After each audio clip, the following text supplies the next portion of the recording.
Well, good morning, friends. You're taking a live look over the city of Fountains right now. Heavy cloud cover. And if you were just tuning in for us, the lucky 27 of you right now, you saw our first graphic there that said Monday evening, first warn weather day. That is the highest warning that we have here at KCTV5 for inclement weather ahead.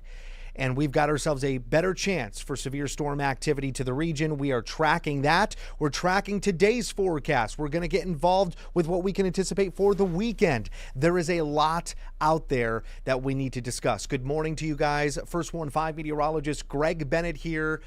We've got many more things to get on deck. First things first, though, is that First Warn weather day. Don't have a whole lot of time because we've got ourselves a live hit that is coming up, a live cut-in, I should say, of weather and news coming up at about 7:57. So I've only got about 5 to 10 minutes to work with you guys. So let's get involved with this right now. Starting you off with what we saw come down the line at about 4:15 in the morning.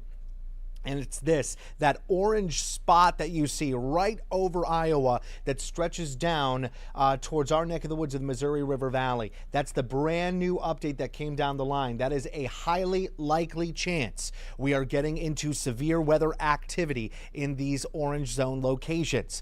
All right, that means that all severe weather hazards are in place. That's for wind, that's for hail, lightning, heavy downpours, and even tornado activity. Now, does this have a percentage or a likelihood attached to it? Technically, it does. It is above a 30% chance for severe weather activity to occur. Basically, what you and I need to know about this is that if we get to an orange zone 5, 6, 7 days out in our forecast, there's extreme confidence of severe weather to occur. That's what you need to know about. All right, so we need to take this seriously, and we've been showing you in the future forecast data what it may look like. And again, we're limited on our data at this time, but I want to take you through. Let's see, this is Monday night into Tuesday, and then there it is. You can see that yellow that pops up right there at about maybe midnight, 1 o'clock in the morning Tuesday. That's where we could start to see some significant severe weather activity occur, which is right there in that orange zone. All right, we're going to get a lot more data that comes through. And the timing of this is an overnight period, right? So we're talking about anywhere from 7 p.m. at the very earliest all the way to maybe 3 or 4 o'clock in the morning of our Tuesday for the best chances to see severe weather occur within our neck of the woods. With all of that being said, we are days and days and days out. We're going to see manipulations to this forecast. We're going to see timing variations. We're going to see intensity variations as we progressively get closer to said event. But because we're seeing this right now, we want to make sure that you guys know this well in advance so you can prepare yourselves for it. But we definitely have the ingredients for it. I want to bring you into the Security Bank 7-day forecast just to show you what I'm talking about. We've got plenty of moisture that'll be amping up out of the south for us, but we're also going to be having incredible temperatures as well, peaking at about 82 degrees. A lot of warm air advection happening here, meaning that we're lifting warm air into the mid and upper levels of the atmosphere. At this time, we're already experiencing a modest, unstable environment.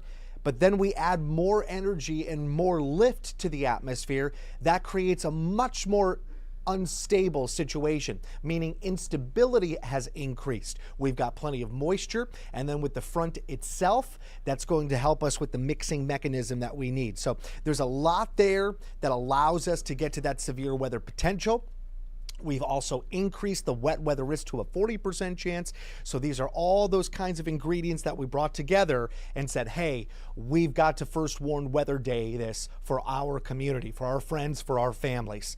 So that's what we did. That's what we're getting ready for. In regards to the next few days, showers and storms are out there. Today, it's going to be much more likely that we see it towards the end of the day, but I'm not ruling out isolated on and off drizzles and light showers, especially to our northern counties throughout this afternoon. You can see how it gets, though, a little bit more aggressive with that wet weather as we go towards the late night out of the west and then continuing into our Friday morning. All right. Again, much more concentrated I-70 and north. And then we're a little bit more isolated and clear, in fact, in some locations, I-70 and south. Okay, so this is one of the reasons why we have only about a 40-50% chance for storm activities, because not everybody's going to see a licking of this wet weather, but there's a good chance that our friends to the north are going to see a lot of it. At this time, we don't have a severe weather potential to the area, but it is going to be something that we monitor. It is just off to the southwest, just outside of Franklin and Anderson counties there around Ottawa and Garnett. So definitely watch out for that. All right. Temperature-wise, today we're going to be making it into the upper 70s and low 80s in some locations. So it is t-shirt weather. It is warm. It is muggy. And of course, the umbrella is going to be well worth your while to grab before you head out the door. So that's what we'll call it. Isolated showers. We're going to bring in better chances for storms into the evening. Warm and muggy is what we're dealing with. I unfortunately have to let you go because we've got to go live right now in studios with CBS World News there and give you the latest local update in the weather. For now, live look outside of the City of Fountains.